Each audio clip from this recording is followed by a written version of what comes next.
lafaznya, setiap kata itu berpotensi tidak tersampaikan secara penuh.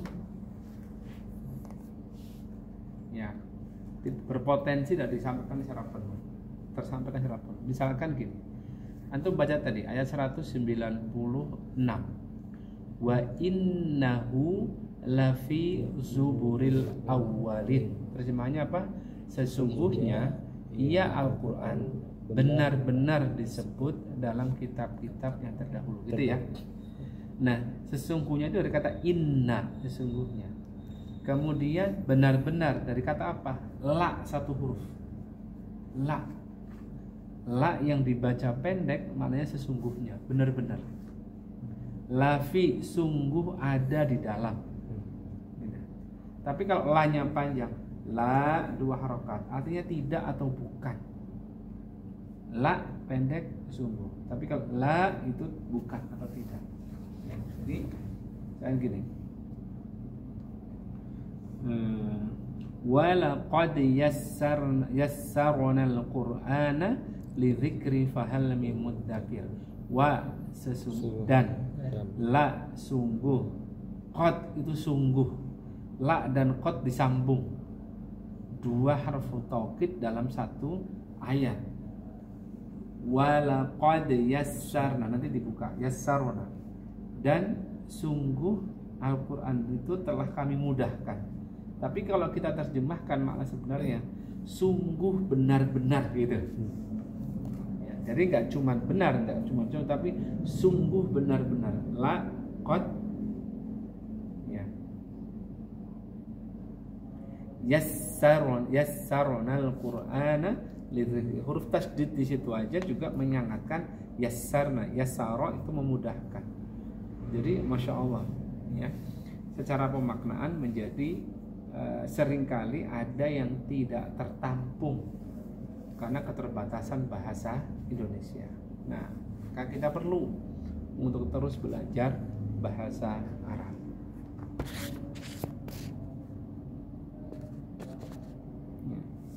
Saking kayanya bahasa Arab itu kan banyak bahasa Arab yang kemudian diserap ke dalam bahasa Indonesia.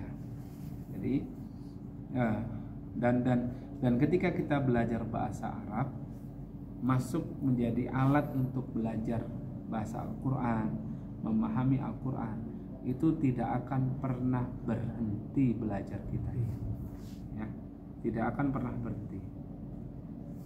Maka masya Allah sekalian, kita ingin membuat azam, membuat janji, membuat komitmen, masya Allah ya, kita belajar bahasa Arab sama-sama.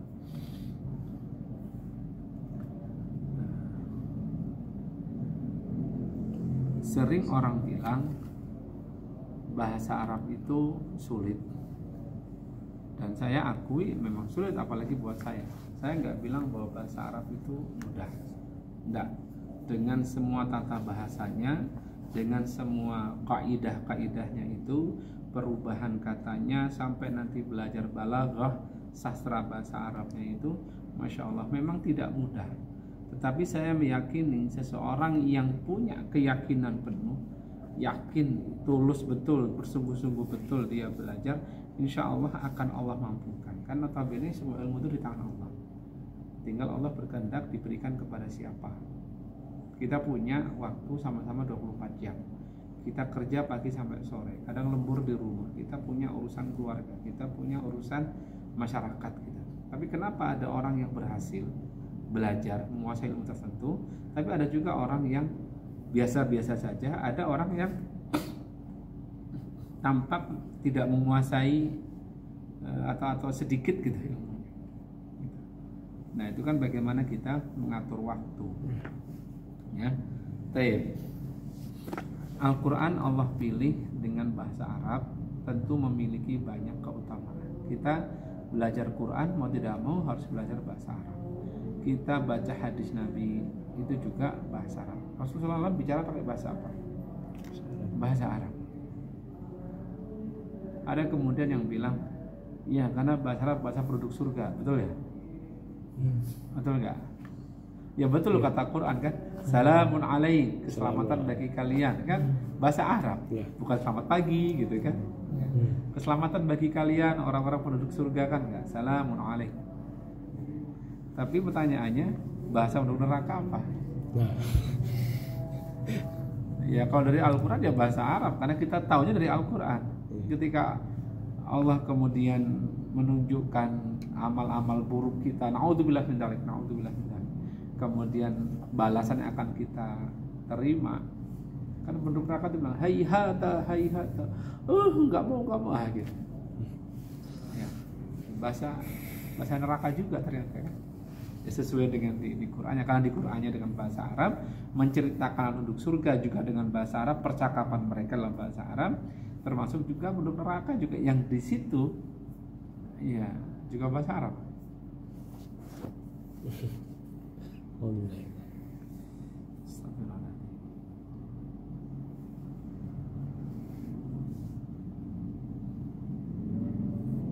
Gimana ayatnya dah? Masyaallah.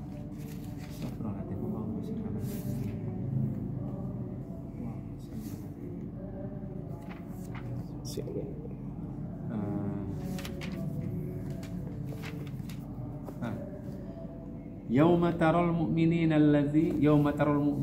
wal mu'minati yas'a nuruhum baina aydihim wa bi aymanihim busyrakumul yawma jannah tajri min tahtihal anhar khalidina fiha dzalikal fawzul azim. Yauma yaqulul munafiquna wal munafiqati lil ladzina amanu unzuruna.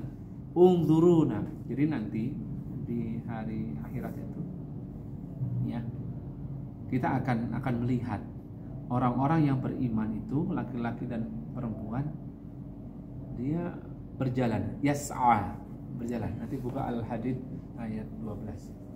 Yas'a, berjalan. Antum bayangkan satu hari yang begitu gelap, sampai kita digambarkan nggak bisa ngeliat jempol kita sendiri, bisa ngeliat. Tapi ada orang-orang yang Allah berikan, orang-orang beriman ini, laki-laki perempuan, yas'a, dia berjalan, mereka berjalan, nuruhum baina aydihim, cahaya itu ada di antara kanan mereka, wa bi aymanihim ya.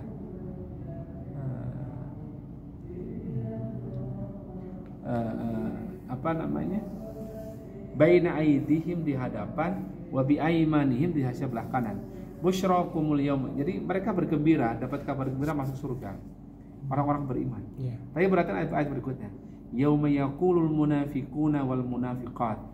Dan ingatlah ketika hari di mana orang-orang munafik laki-laki dan perempuan itu berkata lilladzina amanu, kepada orang-orang yang beriman itu, unzuruna, tunggu kami. Unzuruna. Kan bahasa bukan tungguan kan gitu. Unzuruna, tunggu kami. Kemudian dia minta apa? Naktabis min nurikum. Tolong bagi cahaya, tolong bagi cahaya. Masyaallah. Itu orang-orang munafik laki-laki dan perempuan. Unzuruna.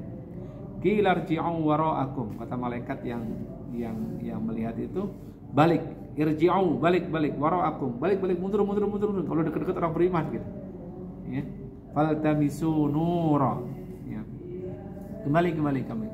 Kamu cari cahaya sendiri. Ya, kata malaikatnya gitu. Enggak boleh minta sama orang-orang beriman. Terus si orang munafik itu bilang begini, bukankah kita dulu bersama-sama? Orang beriman, dialognya Masya Allah. Ya, nanti hari kita antum masuk kamar yang gelap benar-benar nggak bisa lihat jari, ngumpet sama anak itu, tutupan bantal, nggak kelihatan wajah Habib gitu, nggak bisa ngelihat.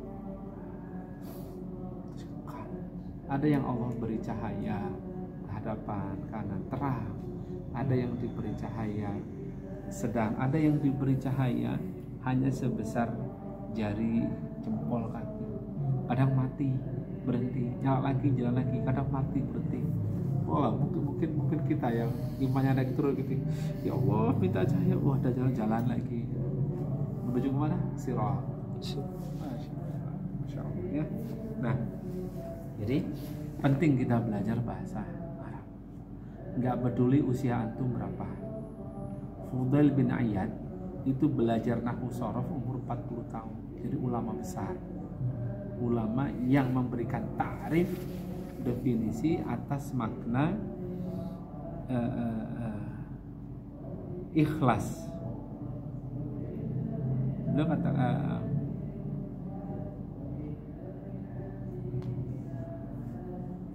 yang memberikan ta'rif atas makna riya. Apa itu riya?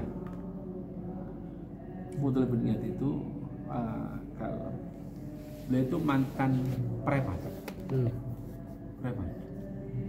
Fudail bin Iyad, nanti mati searching lagi. Fudail bin Iyad itu ulama besar, ahli isyarah, artinya orang-orang yang terjaga hatinya, tapi justru setelah umur 41 tua dia, setelah bukan anak remaja seperti antum remaja ya, udah 40 tahun baru belajar nahwu sharaf, tapi jadi ulama besar. Ketika beliau memberikan ta'rif,